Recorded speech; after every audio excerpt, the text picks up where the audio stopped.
இங்கே ஒரு டாய் ஃபேக்ட்ரியில ஒரே ஒரு பொம்மைக்கு மட்டும் கண் இல்லாம மேனுஃபேக்சர் பண்ணிடுறாங்க. அதனால அந்த ஒரு டாயை மட்டும் ரிஜெக்ட் பண்ணி குப்பை தொட்டியில தூக்கி போட்டுடுறாங்க. அங்கிருந்து தப்பிச்சு ஓடி வந்து சோகமா நின்னுட்டு இருக்கும்போது இன்னொரு பொம்மைய பாக்குது. அந்த இன்னொரு பொம்மைக்கு ஒரு கால் இல்ல. அத வச்சு அந்த பொம்மை ஓடி வந்து அப்படியே கீழ விழுந்துருது. இந்த பொம்மை போய் அந்த பொம்மைக்கு ஹெல்ப் பண்ணுது.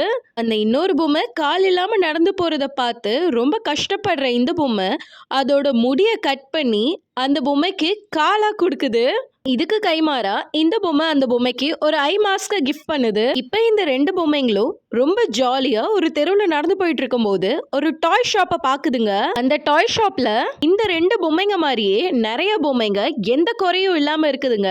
அத பார்த்த உடனே நம்மளும் போலாம் அப்படின்னு சொல்லி இந்த 2 பொம்மையும் போய் ஒரு இடத்துல ஏறி உட்கார்ந்துக்குது.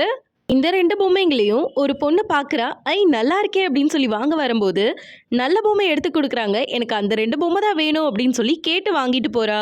குறைன்றது யாருக்கு தான் இல்ல. எல்லாருக்குமே தான் இருக்கு. ஆனா அந்த குறையா பார்க்காம அக்செப்ட் பண்ணி வாழுங்க. வீடியோ பிடிச்சிருந்துச்சுன்னா லைக், கமெண்ட், ஷேர் பண்ணுங்க. டுட்டு பாய்.